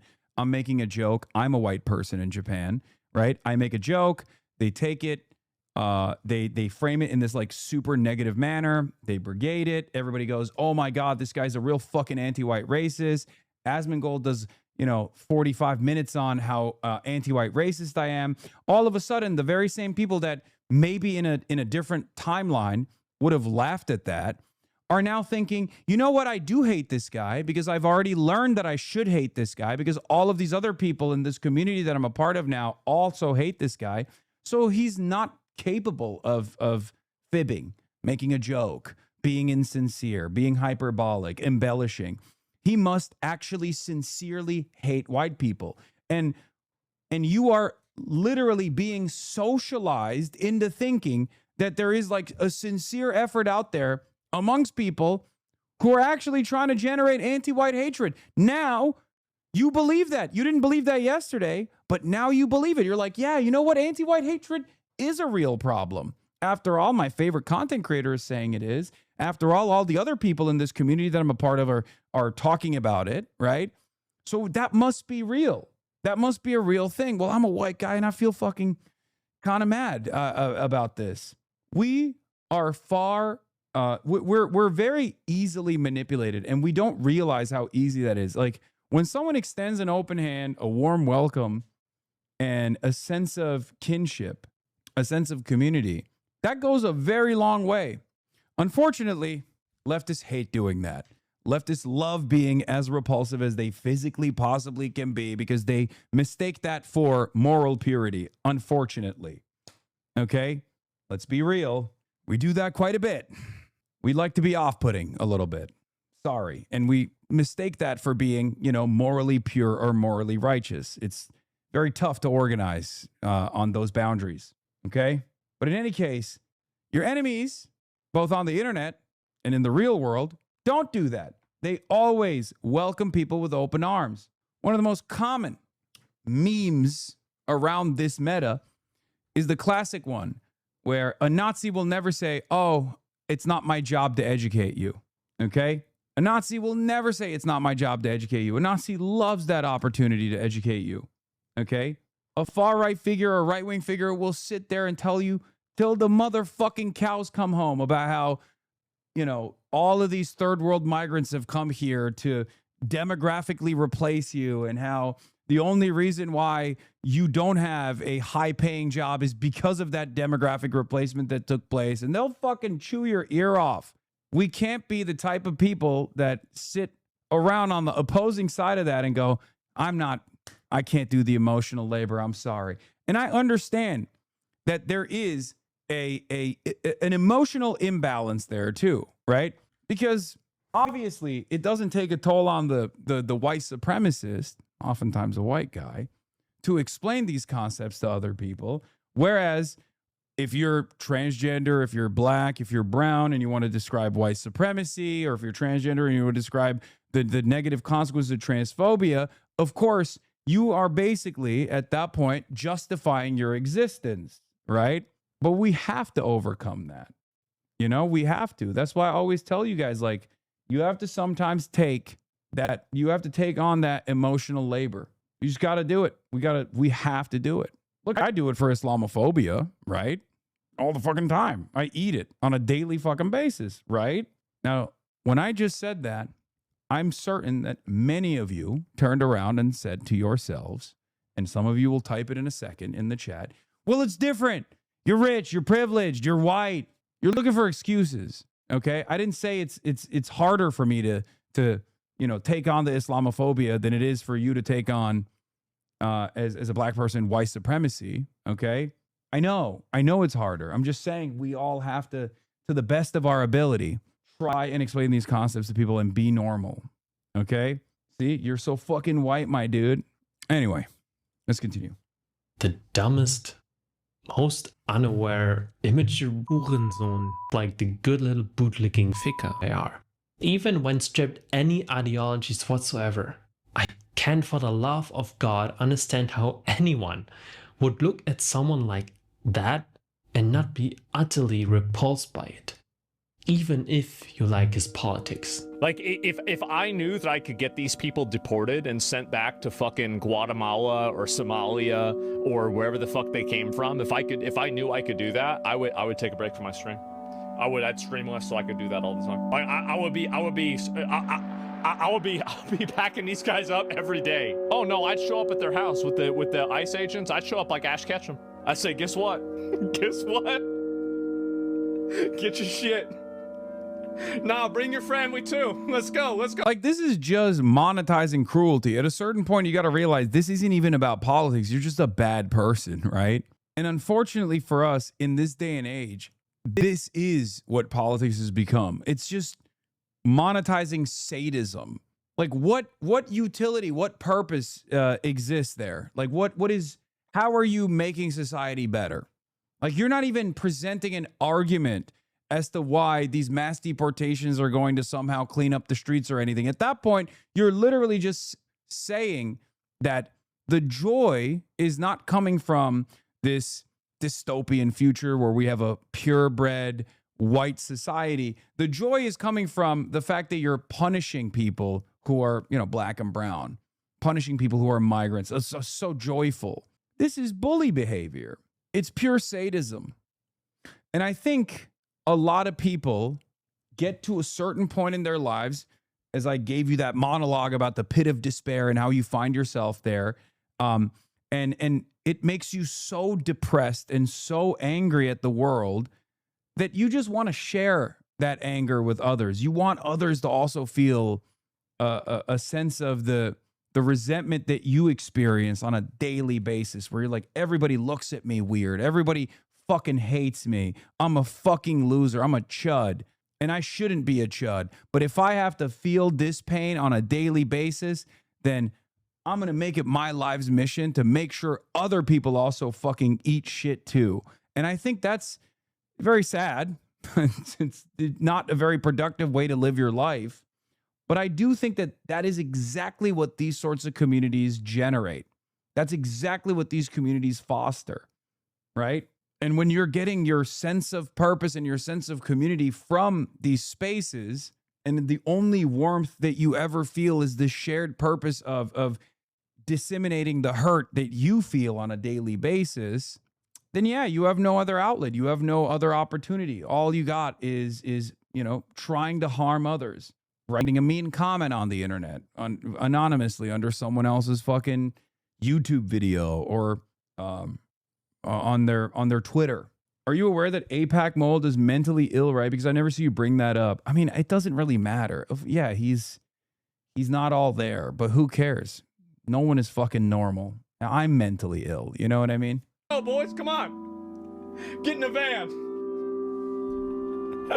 I also don't want to see that as like, I don't want to even give that as an excuse. You know what I mean? Man, gotta catch them all. That's right. I would do this, and honestly, I'd make videos about them, like other, you know, like, and I'm gonna be real. Like, I would be so brutal to these people. People would say it's too much. I would be filming them crying, walking out, getting dragged out. By the way, this is the LBJ quote. If you show the lowest white man that he's still higher than the highest black man, they'll open their wallets for you. Okay? That's what this is.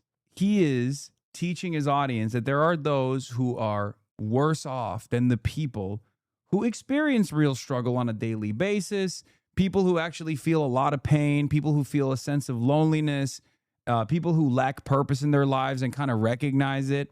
And he's telling them like, yeah, your shit sucks, but guess what? There's other people we can be fucking cruel to, and they're underneath you. And as long as you recognize that they're beneath you, right? You recognize you're above them. You have someone to look down on, okay? And it's easy, it's cheap, and people fall for it. That ideology, that is the primary motivation for historic reactionary movements, and certainly still exists in modern day as well. Yeah. If you can convince the lowest white man he's better than the best colored man, he won't notice you're picking his pocket. Hell, give him somebody to look down on and he'll empty his pockets for you. That's what Lyndon Big Dick Johnson said. Oh, he just replied. He said, I've spent hours covering the UK grooming gang reports. I have zero sympathy for people who are downplaying it and calling it bullshit. The atrocities against those children and the years of authorities covering it up are disgusting. Epstein defender, by the way. I'd put like Pokemon theme music over it. I'd do the whole thing. I hate them. I hate them. I'm not going to cry a fucking river when people who have genocide that's baked into their laws are getting genocided. I don't give a fuck. They're terrible people. It's not even a question. These people are not your allies. They are not the same as us. They come from an inferior culture that is horrible. It kills people for their identity, and it is directly antithetical to everything Western values stand for, and it is an inferior culture in all ways. It is that simple. This low-income, ignorant, delusional, brain-dead, third-world importation of all of these illiterate people that can't speak English, that have no fucking skills, live off the government, and are effectively parasites on the United States of America is a class war. As you might have already guessed, remember the baselines? The quotes? I lied to you. These aren't quotes from Goebbels, Göring, or Himmler. They are all from Asmongold. And don't bitch out by saying, well, but the context matters. The pathetic cowardice of people demanding context of these clips are hiding their real intentions here, rationalizing, looking for justifications of his ideology and therefore theirs. The difference between the Asman and Fuentes audience is simple. Asman's viewers are just closeted fascists. Then again, a core tenet of fascism is making weak men feel strong by executing violence against others for them. That's the other thing. Fascism is the perfect chud ideology. If you're a fucking chud-ass loser, fascism is so perfect. And it's always been. Historically, every fascist movement, the backbone of every fascist movement has always been rudderless men who feel like they have no sense of purpose in life, who have been told that they were supposed to be destined. They were told that they were destined for greatness and they never achieved that greatness.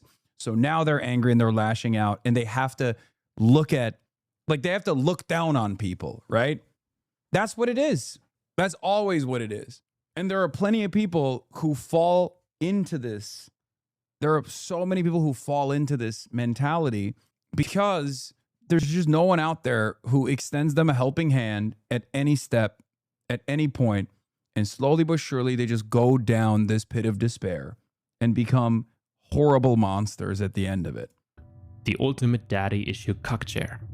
The point I'm trying to make in this entire video here is to show you that the manufactured outrage, the pushing the boundaries more and more, making edgier and edgier jokes, being as controversial as possible. This tactic of content creation not only mirrors the main tactic of the modern far-right, but is also the main recruitment strategy of modern fascists. Pushing the extreme normalizes the obscene, political extremism, and pure cruelty. Unmoderated, edgy content radicalizes. And the White House knows this.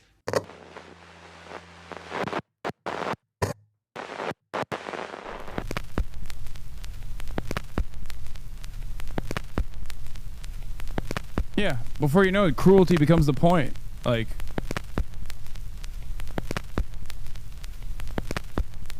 the chief characteristic of the mass man is not brutality and backwardness, but is isolation and lack of normal social relationships. This development of the internet is not a coincidence. One person clearly understood all of this, unlike the rest of us. The Leni Riefenstahl of the Tea Party, as the founder of Breitbart called him. Steve Bannon, one of the main architects of the modern far-right. Bannon knew that by being able to influence culture, you're also able to influence politics. Mobilizing angered gamers during the Gamergate hate campaign was his first successful test ground, together with Milo Yiannopoulos. He saw the potential in politically mobilizing a huge online army, and it didn't take long for other creators to notice that manufacturing outrage was like hitting the jackpot. What had initially been niche hate forums on 4chan now infects the White House. Even though Gamergate has been discussed to death, I don't think that the majority of people realize the massive ripple effects it caused. It's of course bullshit to attribute the rise of fascism solely to phenomena like Gamergate. As I mentioned in the new aesthetics of fascism, the main reason should be blamed on neoliberalism and therefore the losing trust in the democratic system. Fascists exploit this by tapping into that collective frustration. They amplify the feeling of despair by manufacturing more and more outrage. That amplified anger can now be turned into moral outrage instead of facing real systemic issues. That moral outrage, culture war, is a self-sustaining machine, protecting capital interests. We lose ourselves in individual moralism, cancel culture drama bullshit, while losing parts of our humanity in basic decency in the process. That's the other side of this also, is that it's all cancel culture all the way down. And it's really funny. Like, the right constantly made a killing talking about how cancel culture sucked dick. And now that's all they do. And they did that back then too, but they were simultaneously also calling it out when the left was doing it or the liberals were doing it. And it's so funny that that is straight up exactly what they do. They manufacture outrage. They make up shit if they can't actually find anything sincere or serious. And then they just keep hammering it over and over and over again. And that makes them feel more morally righteous, even if their worldview is horrifying. Okay? And no, I'm not talking about the Dixie Chicks. I'm talking about the actual, like, think about it. I used to joke about this all the time. Contrary to popular belief, there's one streamer who has been victim to more cancellation attempts than any other right-winger. It's me. Think about how many times, even to this day, when Fox News is doing that shit, when Congress is actually trying to put together a bill to specifically deplatform me, I've had not one, not two, but 3 different congresspersons. The entire country of the United Kingdom canceled me, right? Don't say me, me, me, me, me. The reason for why that's happening is not because I'm fucking awesome or dope and I'm just saying like, oh, I'm the biggest victim here. I'm just saying that I am a prominent leftist figure on the internet. And that is precisely the reason why I go through this process on a daily fucking basis, right? Like, think about that. This shit has never even happened to Joe Rogan. Joe Rogan made a living. Joe Rogan made a career off of rallying against cancel culture. Joe Rogan never got banned from the UK. Sure, they yelled at him for fucking saying he was taking ivermectin. That's it. Bitch, they call me a terrorist on Fox News on a daily basis and on CNN. Where's my fucking $250 million Spotify check? It's not coming, and I'm not expecting it. My point is, okay, high horse much? Law? Come on, dude. Think about this. Throughout different periods of civil struggle in this country, actual First Amendment violations have only gone in one direction. Only one direction. And that's not the right. There was never a Red Scare propaganda. for the far right. It was for communists. There was never a law that was designed that dictated that you could never be the head of a labor union if you were a communist. The government assassinated black revolutionary leaders. Wake up. Cancel culture, or the real version of this, which is the government trying to chill speech, only goes in one direction. For the right, it's a rallying cry. They'll say, they're attacking us. They're taking away our voice. The algorithm is suppressing our content, our commentary. While they're backed by powerful forces, billionaires and millionaires, they give them millions of dollars. Ben Shapiro's entire operation is fully funded by petrocapitalists from Texas. Every fucking week, every day, some dumb fucking organization attacks Hasan for being right. They lie, make shit up, slander, millions, billions, if you include infrastructure and news orgs trying to smear Hasan for telling you the truth about genocide being done by U.S. allies and client states. Yes, that's it. That shit don't happen on the other side. Charlie Kirk, yeah, okay. Great question. Now, if you believe that Charlie Kirk got killed by Israel, then okay, I'm not going to stop you. I don't believe that. I'm not going to stop you from believing that, but I don't believe that. But that wasn't a government initiative, in my opinion. My honest and humble opinion, that wasn't a government initiative. That was allegedly one guy, okay? But even then, Charlie Kirk was a proud advocate of the First Amendment. And yet, Charlie Kirk also had, famously, a website that Turning Point USA funded that would identify college professors in every college campus where you could just create user-generated content where you would snitch on your professors for being radicals. Not exactly a great advocate for First Amendment, if you ask me. Now, of course, I still carry the flame. Make no mistake. I carry the flame every day. Get the level 10 hype train, I can carry the flame twice today. We can all carry the flame. This is a bipartisan issue, by the way. And I'm of course not saying that Bannon is directly responsible for the hate-fueled drama channels or the edgy, outright illegal content on Kick. He just understood the online gaming culture and the potential in co-opting this toxicity in order to mobilize a group of young men online. Even the 4chanification is an openly stated strategy of Bannon. Loose moderation has become a political strategy of tech bros in Silicon Valley after Trump's second term. Especially after Musk's takeover of Twitter, the niche Groyper hate forums on 4chan finally breached containment and flooded the mainstream timeline. Combine this with Charlie Kirk's assassination and you've got a power vacuum among the young Republicans, ready to be filled with the Groyper 4chan movement led by Fuentes. We must face the reality that there is no separation between the digital and the analog anymore. And Asmongold teaches us more about our political zeitgeist than a 1-hour debate of political scientists on TV. Everything you hear on the world stage has already happened ages ago on the internet. Online culture is literally in the White House. So no, it isn't Mr. Beast who ruined YouTube. It's the Epstein class, funding the modern fascists in order to distract the public with cultural bullshit from what actually matters. Capital. This progression of industrialized cruelty has always been inevitable. Steve Bannon. Just perfect the game. Yeah, if you were like pushing apolitical slop right now and had no principles, you'd be a centimillionaire that was beloved in mainstream media. No one would bat an eye. It's because you try to push leftist principles that everyone's on your ass. Yeah. I mean, dude. There are people who have great politics who shy away from revealing them, and they're still beloved figures on the internet. Markiplier is a great example of this, right? Like, Markiplier has a lot of great opinions, okay?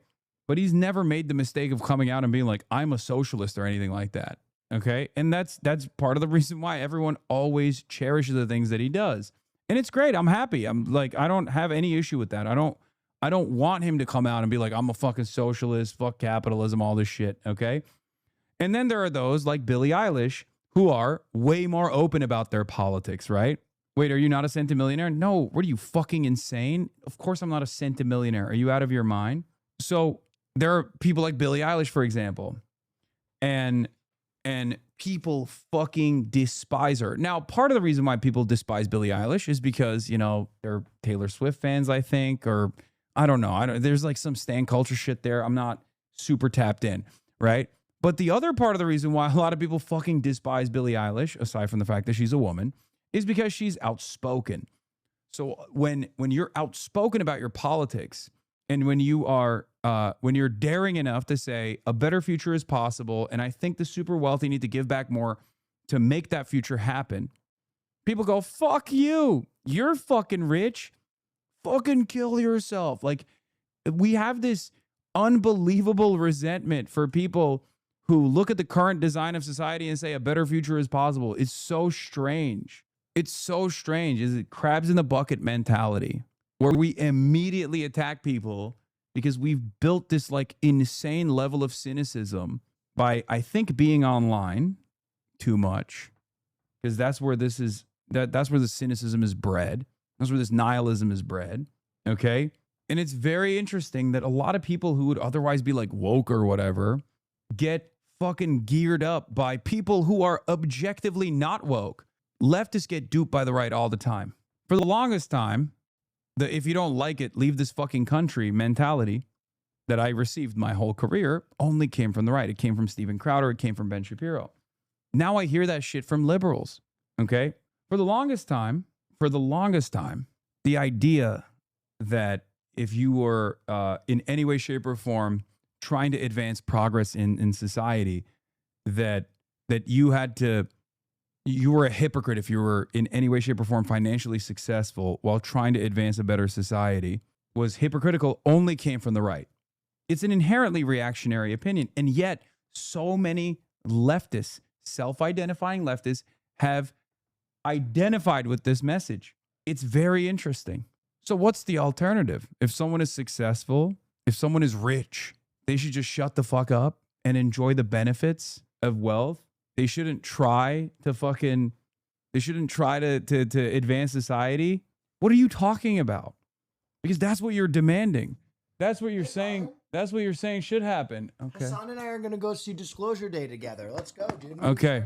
10 minutes. Okay, I'm about to end it. There's 2 minutes left of this video. It's the game that is sick, and that sickness is monetized spectacle, I'm ending it. It's fueled 2 minutes by left. algorithms, monopolies, and the accumulation of wealth caused by the virus, which is, you know this as well. You just don't like the big bad C word.